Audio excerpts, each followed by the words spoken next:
Hello and welcome to a quick and informative guide to Scout, the basics of the class and the potential playstyles and choices you can make on how to play your Scout.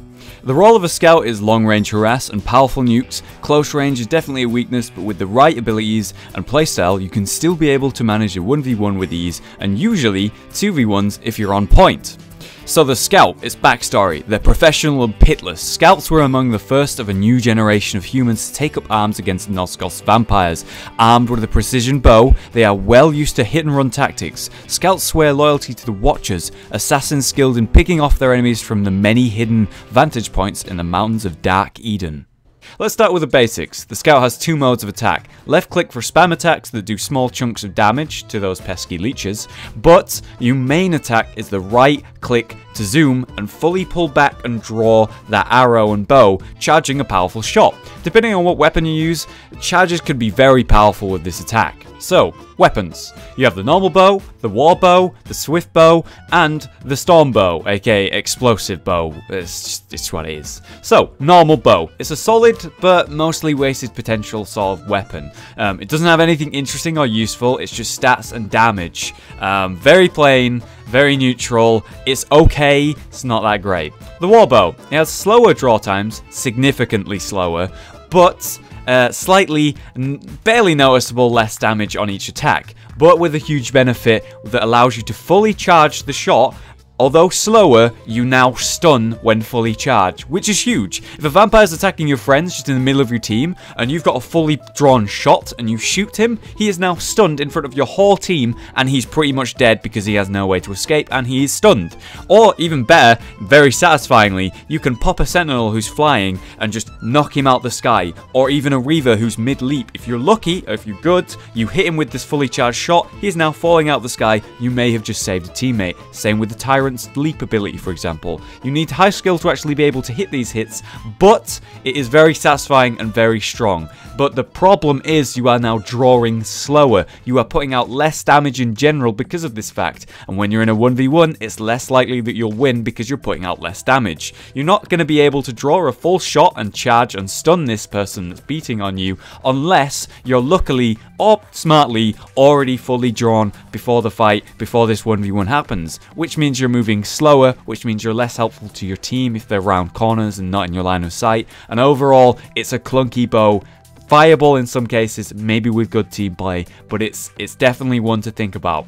Swift bow, my personal favourite. No stun, less damage. Yeah, I use this bow mainly, and the reason for that is overall you're able to attack a lot faster and more often, which is overall more damage. But the main power of this bow is the charge attack. It's so much faster than normal charge attacks, and especially the war bow, that when you charge an attack, you can usually get off another charge a second later, and overall do more damage than the other bows in close situations, which you're always in because there's vampires attacking you. You can harass quickly with power shots over and over and over. That sentinel that's flying around, you can keep popping him off while he's flying and he just gets really annoyed. Sure, you could hit him once with that war bow and get rid of half his health, or you could hit him twice or 3 times with your swift bow and even maybe kill him, which is a big difference. And in those close situations where you're just charging and hitting, you're doing a lot more damage than a war bow ever will, and the normal bow just doesn't stand a chance in terms of damage itself. So this is why I use this. It's a lot more forgiving, you know? If you miss one shot, it's a swift bow. You've already drawn another hit. It's not that bad. With a war bow, you miss that shot, you have just fucked your team,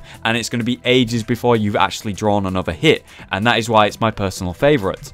And then we have the storm bow, which is basically a normal bow but with shots that explode after a hit, which is kind of gimmicky. I'm not into this one. Sure, maybe if vampires are hugging each other you do some extra damage, but when do the vampires ever literally hug each other? Very rarely. Alright, on to main abilities. The throw knives, camouflage, and mark target. Starting with throw knives, the default ability is a strong 90 damage nuke times 3 for each knife, just shy 300 nuke if you hit fully with every knife, with a mini stun that provides you with some utility in a close range fight to hold them on one spot, or to simply allow yourself a second to escape or even fight back. Then we have the camouflage. For 8 seconds become very hard to see, but technically still visible.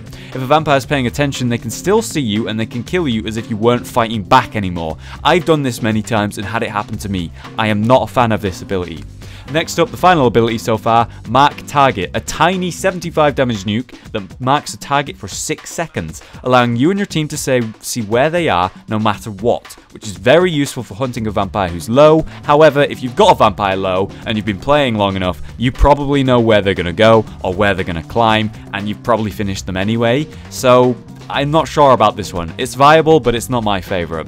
And for these reasons, I choose to use the throw knives, due to its strong utility, helping yourself often, and saving your teams many times too. Like, you see a teammate being attacked by that tyrant, he's about to smash him, you throw knives, you stun him, gives your teammate like this small, opportune moment to run away or land his stun. Way more viable than Mark Target, I feel, and Camouflage, as I've said, I'm just not a fan of.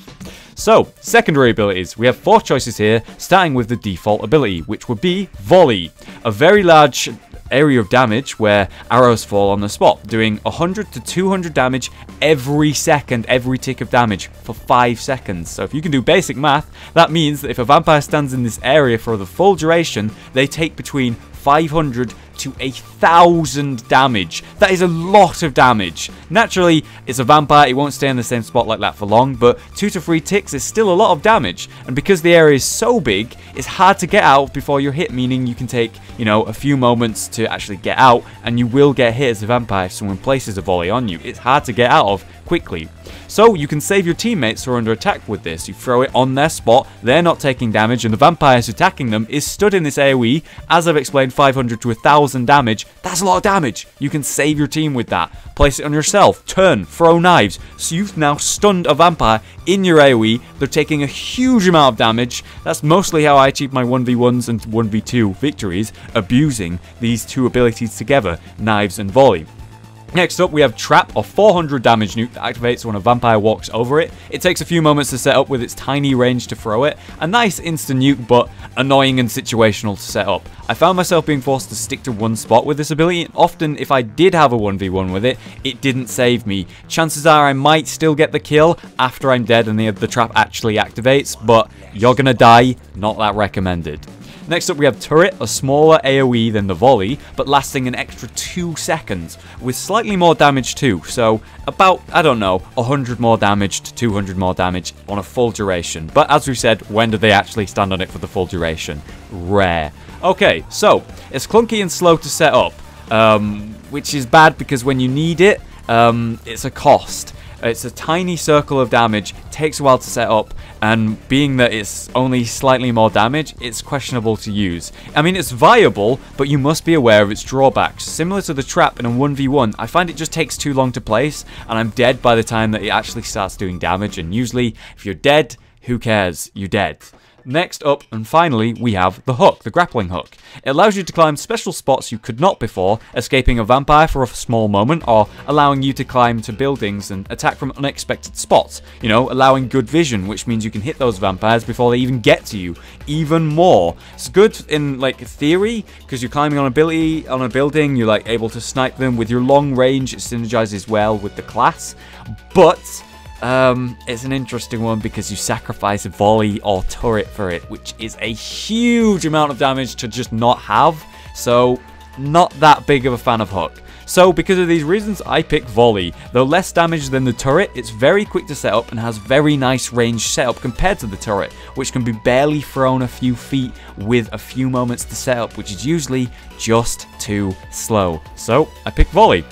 Perks. This is up for debate, and you know, there's a lot to choose from. Mostly it depends on what weapon and playstyle you're using. Personally, because of the swift bow, because of the volley and the knives, I use Vigor because it gives me slightly more HP and it allows for survival in certain moments. It means I take one more hit sometimes. Like usually, I take one more hit or one more tick of damage to die, which allows me that one more moment to get one more shot off before I die, which can be a big difference.